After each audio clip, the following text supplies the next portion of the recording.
We're starting to get some noise. You call? What is that noise? Yep. About busy season coming up. So what can I do to make sure that I am prepared and ready to get as much as I possibly can of the fruitful season? Which first off, you'd be surprised when you actually do the research in your market. Like your market was probably a little bit different because it was a lake community, but you'd be surprised in the major markets how not cyclical it is as much as it feels.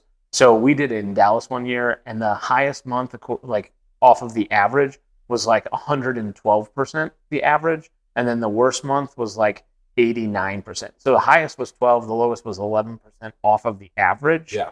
So a lot of times that's more in our head than the actual data shows. It really is. Yeah, I agree. Even in my market, even though it was a resort market, it was not nearly as wild a swing as you would have thought. Back in the olden times, right? Like pre-internet marketing, when print ads and things of that nature were really prevalent, and that's how you actually got the word out. The distribution of those was always local, and so people weren't there to pick those up, and the phone wouldn't ring, and so it just created this cycle of like, it's slower this time of year. But same thing, when you look at transactions, it's actually not that wild. And I think that the things that you need to do to prepare for the hot season are the same things that you need to do to prepare all year round. I think, namely, you have to separate working on your business and in your business. And you have to time block for that. My schedule wouldn't allow it. 4 o'clock, wallow in self-pity. 4:30, stare into the abyss. 5 o'clock, solve world hunger. Tell no one. 5:30, jazzercise. 6:30, dinner with me. I can't cancel that again. 7 o'clock, wrestle with my self-loathing. I'm booked.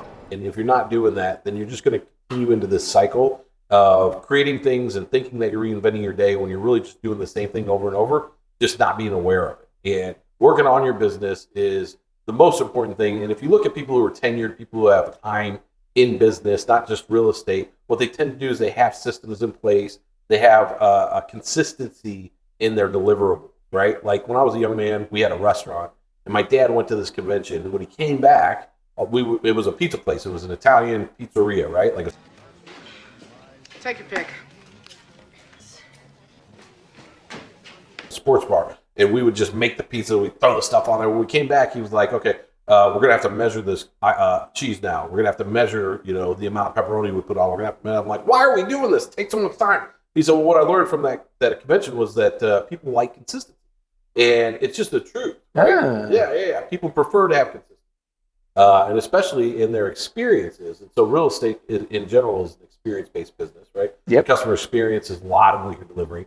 And so having systems in place to be able to continually deliver just the best experience is what's going to set you apart. That's what's going to give you a name over a long period of time. It's not how to, really crank up your business. It's just how to maintain and make sure that as you get better at bringing customers in, you don't have a bad experience for them, because that's the worst thing you can do, right? Have like really good marketing, bring in a lot of customers, and have a crappy product, crappy customer experience. And Not sorry I placed you on hold for 5 minutes. I was hoping you'd hang up. I did that. I had a crappy customer experience. I nailed the marketing in my real estate business. Like I had droves of customers, and then I didn't have the rest of the stuff in place to like really deliver them, right? Like good closing coordination, right? Good transaction coordination, making sure that the utilities got switched over and they knew who to call, right? Like none of that stuff was happening, but I sure had a lot of deals piling up. Right. Yeah.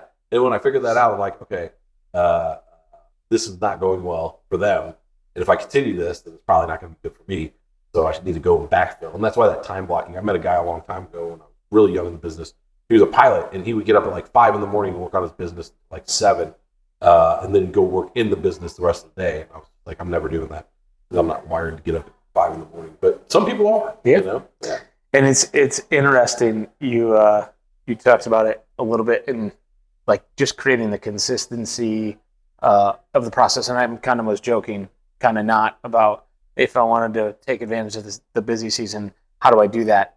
Start 2 months ago. Yeah, that was your knee-jerk answer. Like, yeah, I want to start 2 months ago. Yeah. But it's just the process is the process, right? And I've seen this, and this is the most common thing I've ever had talking to real estate agents, telling them like, does it feel like you're on a roller coaster? Emotional roller coaster. The transactional treadmill. Does it feel like you just feast or famine, and it's just this constant thing that you go through? But it's because you don't have the processes in place, the consistency in the process, and the even wherewithal to have people do other things, right? Like there's a lot of people that just are on their own, and I equate that in our business. Like you ask some of our salespeople, and I'll be like, hey, could you imagine if you had to do the sales, and you had to do the marketing, and you had to do the customer service, and you were the dev team, and you did the finance, and you did the operations? Because that's what real estate agents have to deal with every single day. Right.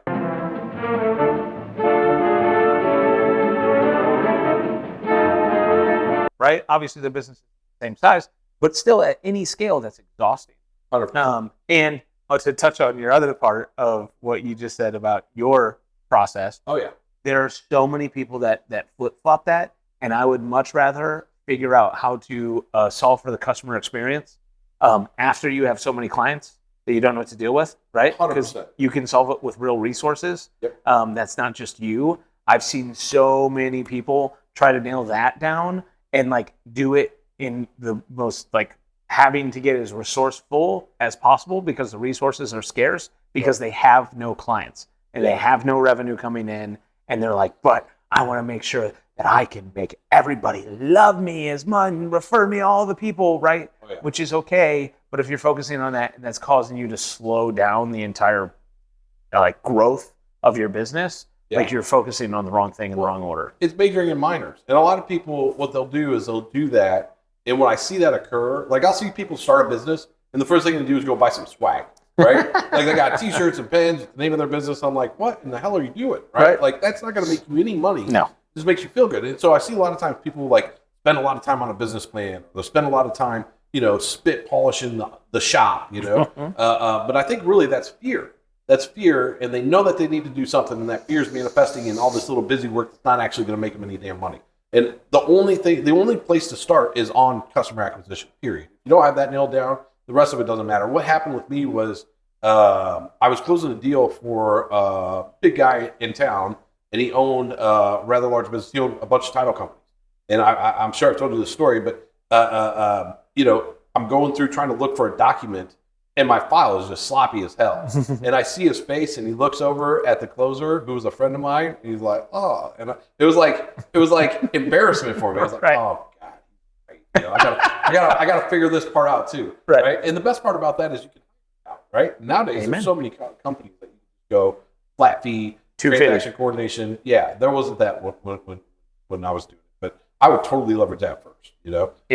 But the main thing is making sure you have a way to consistently bring in customers. I've been saying this quote, and I probably get the guy who said it wrong, but I think it was Mark Twain, but he said that the spider weaves his web in the doorway of the business owner that doesn't advertise. And we say this all the time around here. I was just telling one of our sales guys the other day, like, what's the number one thing you have to be successful if you have a hot dog stand? And the answers are crazy, right? Like everybody, it was like a good pitch. I'm like, dude, it's a hot dog. No pitch necessary, right? Like. A lot of people say good location, hungry audience. No, you gotta have a freaking hot dog. Like in real estate, right? Because we don't pay for the inventory. You don't have to have any like warehouse line. You know what I mean? Like a car dealership, they got a line of credit. They got to go find the cars. They got to get good deals on them. They got to put them on their lot. There's none of that. The customer pays for the inventory. So our main overhead is advertising.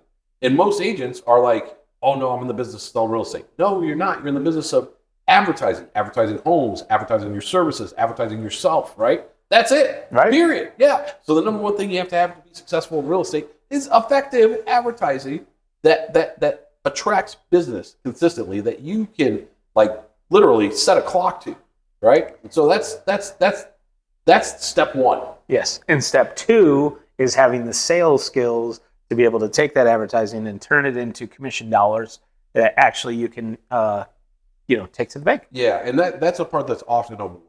Most people are talking about the advertising, talking about getting leads, talking about all these things, but you're right, Jake. Like you have to have the skills in between. But I still feel like you have to have enough up to bats to be able to comfortably screw that up. Correct. You know what I mean? Otherwise, you're going to be like the Tommy Boy scene, like I got a sale. Yeah. And for me, I just screwed up so many times. I was telling my story to a copywriter the other day. He was like drawing things out of me. He's like, tell me about your award-winning story and this and that. I think in a nutshell, for me, I just got sick of losing. I got mad at, really the world kind of taking advantage of me, being young, being stupid, not knowing nothing, and just driving them all over God's green earth, hoping like a lottery to get a sale, and that's why now when people ask me like, how's the world treating you? I tell them exactly how I make it, right? Back in the day, I was kind of at the mercy of the world. Right. And I didn't like it. And, I was telling you a story today at lunch about a client that I had when I was like 21, 22. It's just a funny story. I won't get into it all.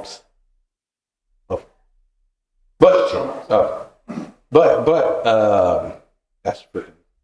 Were you shaking the table? Yeah, I was tapping my foot. Don't. Yeah. Oh, stop squeaking, bro. All right. Anyway, so this guy showed him so many houses, and just to find him go out and work with another agent, after like 60, 70 houses. I think after you get That's so. it's an amazing amount. But I was so ambitious, right? Right. Yeah. I was like, show you as many houses as it takes, right? Right. Yeah, I'm gonna do this. I'm gonna be successful. I'm gonna make this happen. It's like $40 a house. Yeah. Not even. Not even. My split was pretty hefty back then. But you just get sick of that. And you're like, I'm gonna find a better way. And I think that for a lot of people, they don't let themselves get to that point because they have other skills. And so they'll just go into another industry or go get a job or shrink back, right? Like we talk all the time, when it's too high of a goal, this constraints too much, like stretching a rubber band, you just shrink back, right? Yep. And I think that's what happens. I think that's why there's such a high failure rate. I just didn't have that. I didn't have anything else to shrink back to. Is that this or manual labor? The boats were burned. Right? Yeah. There was no boat to I'm going to do this, right?